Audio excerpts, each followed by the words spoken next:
Hi, welcome back to Zach of All Trades. I'm Zach, and today I'm doing a little bit more logging.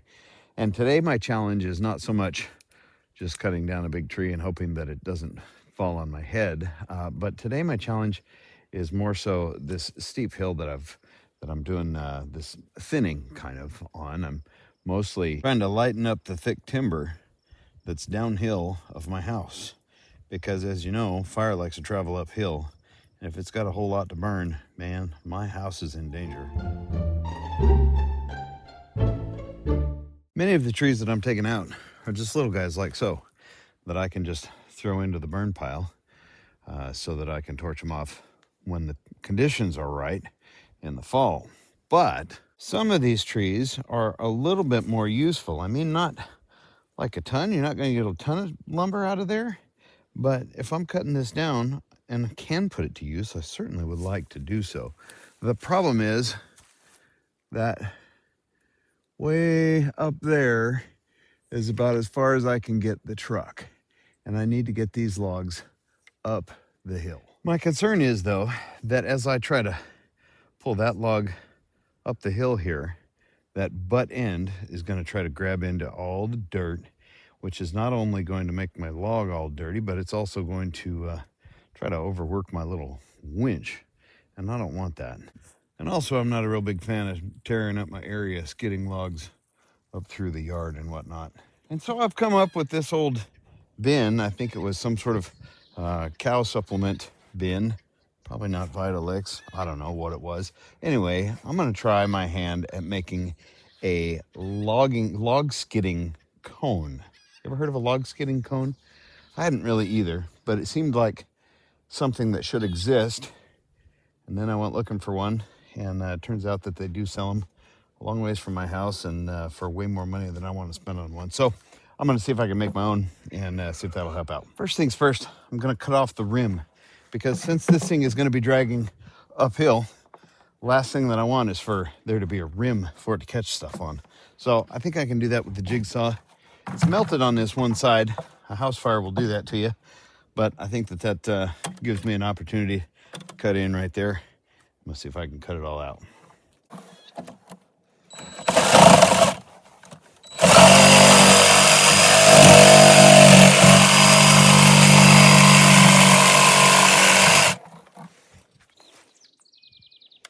Okay. Now I need a longer blade.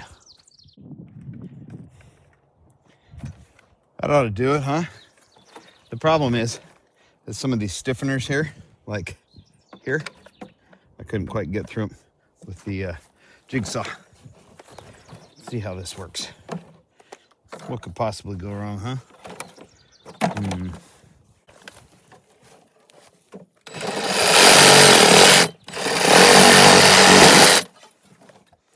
Oh, that's not too bad.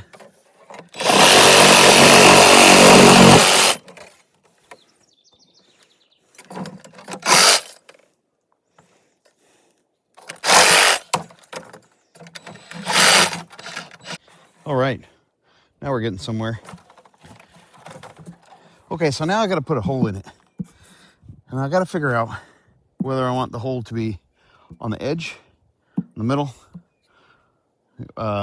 Not quite sure how the forces are gonna pull.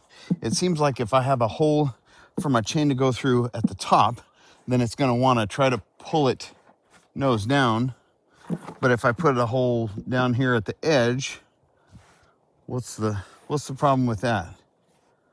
I don't know. I think I'm kind of just gonna put a slot in there so that it can go one or the other.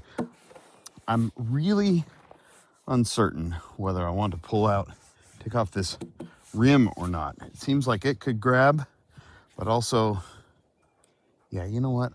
All right, I changed my mind again. I'm gonna take a little more than a lot and just see how it goes at first. So what I'm gonna do with my hole saw, I'm just gonna punch a hole right in the middle, and then I'm gonna try it. If it seems like it wants to pull off to the side, then I can make a slot in it. But maybe it'll just be that easy. I don't know.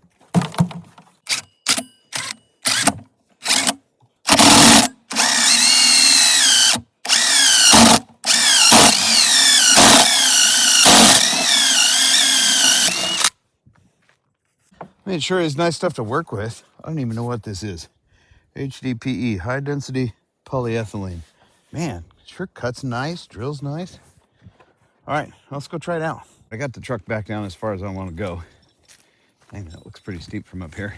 And somebody's probably going to ask, well, why in the heck do you feel like you need to skid the logs uphill? Why can't you just drag them downhill? Well, I could. In fact, I have a road that's down at the bottom of the hill down there. But there's a couple of things that play into why commonly, the commonly accepted forestry practice, I should say, is to skid logs uphill rather than down. One, you're likely to get a log that gets out of control if you're trying to pull it downhill and it runs into a spot where it's the resistance is less or something of that nature, and now you're downhill from it and you got a log above you out of control. The other thing that I think about a lot is the erosion factor. Now, I've chewed on this a lot of times, and I don't know.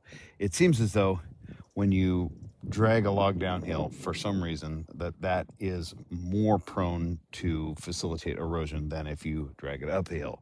I don't know. It's arguable, but here's the deal. I'm an amateur. I really don't know what I'm doing. I've not studied this stuff deeply. And so if those guys that have studied this, who are professionals at this, if that's their common practice to drag uphill rather than downhill, I'm going to try to stick with it as much as I can. There may be a couple of logs during this process that I just can't pull up the hill because they're either too far down there or too big or whatever, that I might actually have to drag downhill and try to take all the precautions that I can. But as much as I can, I'm going to drag them uphill. I was going to lop this log off to a nice even 9 foot or 12 foot, maybe even, to lighten it up a little bit, give myself the best chances of success. However, I discovered that the length of my winch cable comes to right here before I've lopped it off. And I do have extra rope to hook onto this, but I figure if I've got it right here, I might as well just see if I can pull the whole thing up the hill, at least pull it up a little bit further, that if I want to chop it off shorter, then it'll be up the hill a little bit further where I can grab onto it without adding extra rope. So we'll see how this goes.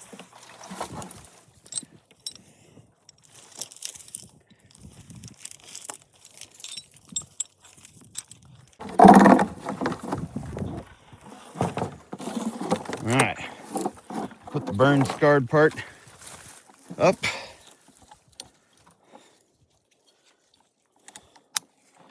Hook her up, and let's see if my remote, oh no, where's my remote? That's one thing I like about this winch is I got a remote. Let's let her rip.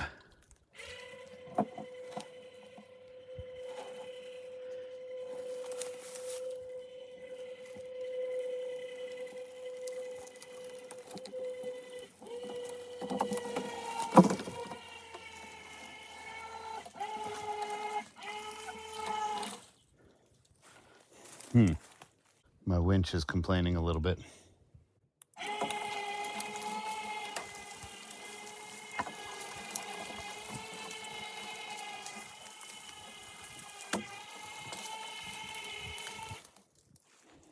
Well, it seems to be working.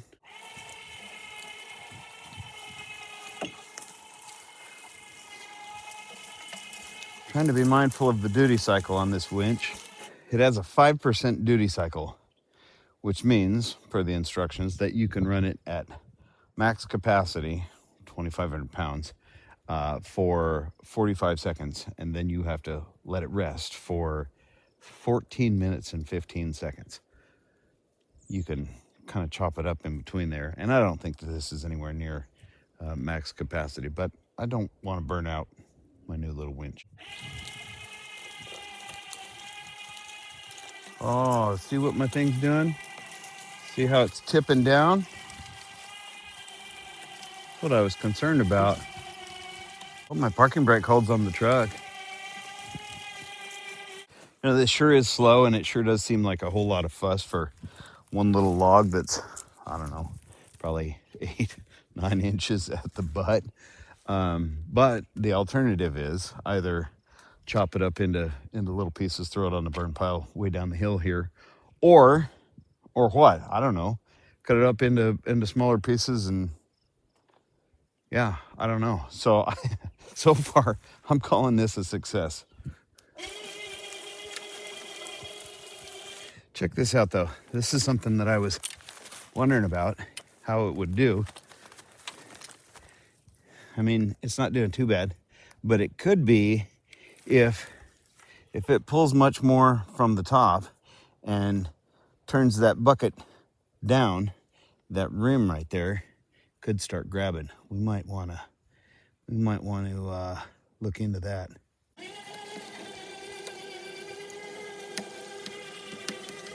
Yeah, I think we probably should get rid of that rim. All right, there we are. We got it all the way up to the truck, from all the way down there where the chainsaw is. And I'm going to start my 14-minute and 15-second timer. Incidentally, while I'm sitting here waiting for my 14-minute and 15-second timer to run out, I got on the interwebs and I looked up a green tree weight chart.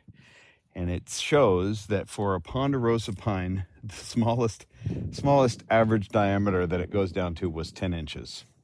I've got 8 inches at the bottom and 3 inches at the top of this 29.5 foot log. So even right off the start, we're way under what the chart says. But what it says is that for an average 10-inch ponderosa pine, that it weighs 25 pounds per linear foot of that tree. So I plug that in and it comes up to 767 pounds or something to that effect for an average 10-inch tree, 29.5 foot long. So my 29.5 foot long tree that probably averages 4 inches. I mean, you do have the friction coefficient of dragging bark up a steep hill along brush and grass and stuff like that. But suffice to say, I think that we're way under the max weight. Also, while I'm sitting here waiting for the timer to run out, I'm debating really seriously what's my next move with this thing. I have two options. Either A, take the rim off of it so that it turns out that when the timer goes off, it stops recording. So as I was saying, my options are to take off the rim so that when this thing cants up, that it doesn't have a lip to catch on. Or option the second is to put another hole down here toward the bottom. I feel like I don't mind if it drags along like that, if there's nothing for it to catch on. I think I'm going to take off part of the rim. And that is going to be at least partially so that I can brag on my family and show off the thing that my wife found me for my birthday a couple of months ago. This is something that I've had in my wish list for a long time, and I finally got one. Man, this thing, having a battery powered angle grinder, dude, just changes the game. But check out the other thing. Look at this bad mamma jamma. This is a wood shaping disc that the missus picked up at Harbor Hazard Fraught for me, Harbor Freight, for a wood shaping project I've got going on. But I think that it'll probably work for this. Let's see how it goes. You probably want to see it, huh? Here we go.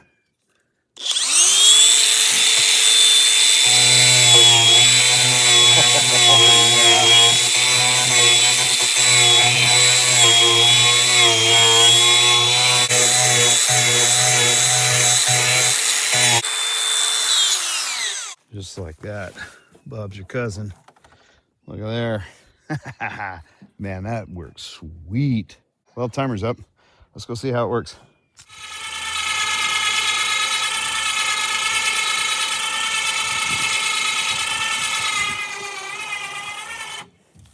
Now, that was a pretty good testament.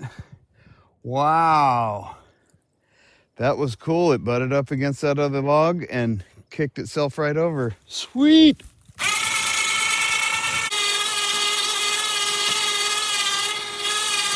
one thing I do wish that this winch had was a cable winder or a minder that keeps it going back and forth so that I don't have to be down there lining it up. But other than that, shoot.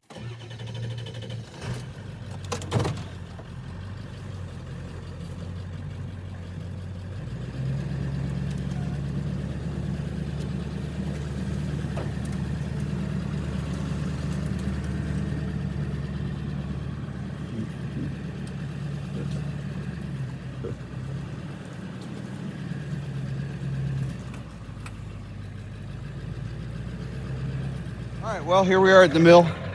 We made it all the way up, and you know, as I'm looking at the camera, I don't think that the camera is really capturing the magnificence of these 2 logs that I just worked my butt off to get up here. You got to see this. This is fantastic. Oh yeah, beauty, eh? Look, it might have been a waste of time to get these ones up here. I mean, I might be able to get some 2x4s, some short ones.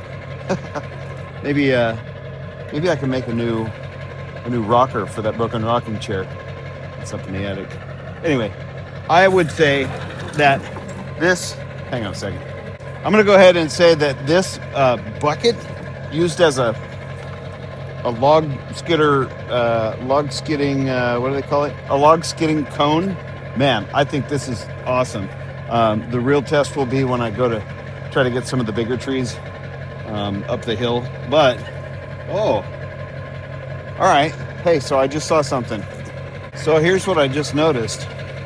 When I dragged these last 2 logs up on my driveway is hard clay, hard dry clay. I see a place right here. I don't know if you can see that.